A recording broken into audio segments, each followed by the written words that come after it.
আমাদের কালচার যে ইলেকশনের যে কালচার, সেই কালচারকে বিবেচনায় নিয়ে ওনারা এই মহড়াটা আয়োজন করেছেন। আমার মনে হয়েছে সাধারণভাবে আমাদের নির্বাচনে যে ধরনের ঘটনা ঘটে বা যেভাবে নির্বাচনটা পরিচালিত হয়, অল কনসিভেবল ডাইমেনশনস বিবেচনায় নিয়ে ওনারা মহড়াটা আয়োজন করেছেন এবং আমি অত্যন্ত আনন্দিত এবং বিজেপির কর্তৃপক্ষকে আমি আন্তরিক ধন্যবাদ জানাচ্ছি এই ধরনের একটা ট্রেনিংয়ের আয়োজন করার জন্য। যে ইলেকশন কেন্দ্রিক ট্রেনিং, এই ট্রেনিংটা, এই ইলেকশনের ডিউটিটা সবসময় আসে না, পিরিয়ডিক্যালি আসে। সাধারণভাবে বলতে গেলে, কনস্টিটিউশনালি বলতে গেলে প্রায় 4-5 বছর পর আসার কথা এই ধরনের ডিউটি। বিজেপি তো তাদের তো নর্মাল যে কাজ সেটা তো করেই যাচ্ছে, বর্ডার এলাকায় দেশকে রক্ষার কাজ করতেছে, স্মাগলিং কন্ট্রোল মধ্যে তারা আছে। আপনারা দেখলেন, সাংবাদিক ভাইরা দেখলেন যে আমাদের যে প্রস্তুতি, ইলেকশনের জন্য যে প্রস্তুতি, সেটার একটা নমুনা আপনারা দেখলেন। আমাদের বিভিন্ন আইন শৃঙ্খলা বাহিনীকে আমরা এখানে এনগেজ করব।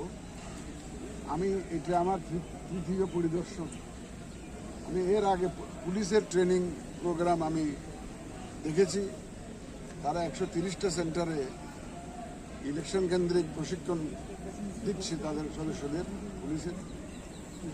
আমি আনসার বিডিবির প্রশিক্ষণের একটা মহড়া আমি গিয়েছিলাম, সেটাও দেখেছি। ওনারাও প্রস্তুতি নিচ্ছেন ইলেকশনের জন্য। আজকে বিজিবিরটা দেখলাম। আমাদের প্রত্যেকটা আইনশৃঙ্খলা বাহিনী যে কমিটেড এবং তাদের যে একটা বলবো যে প্রস্তুতি এবং তারা যে একটা দায়বদ্ধতা জায়গা থেকে তারা যাতে সঠিক দায়িত্বটা সঠিকভাবে পালন করতে পারে, সেই জন্য তারা তাদের সদস্যদেরকে তারা তৈরি করছে।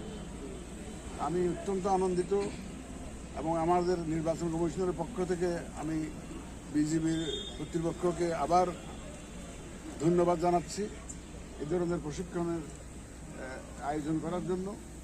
এই প্রশিক্ষণ আমাদের নির্বাচনে বিশালভাবে একটা, আমি বলবো যে, প্রভাব ফেলবে এবং আইনশৃঙ্খলা রক্ষায় এটার একটা বিশাল প্রভাব থাকবে। আমি আশা করি এই সব আইনশৃঙ্খলা বাহিনী মিলে, আমাদের সাংবাদিক ভাইয়েরা মিলে, এই যে আমাদের প্রায় 13 কোটি ভোটার মিলে আমরা যে জাতিকে যে ওয়াদা দিয়েছি, আমরা এই যে সুন্দর সুষ্ঠু নিরপেক্ষ নির্বাচন উপহার দেওয়ার জন্য আমরা সেটা ইনশাল্লাহ সবাই মিলে ইনশাল্লাহ অর্জন করব এবং ডেলিভার করব।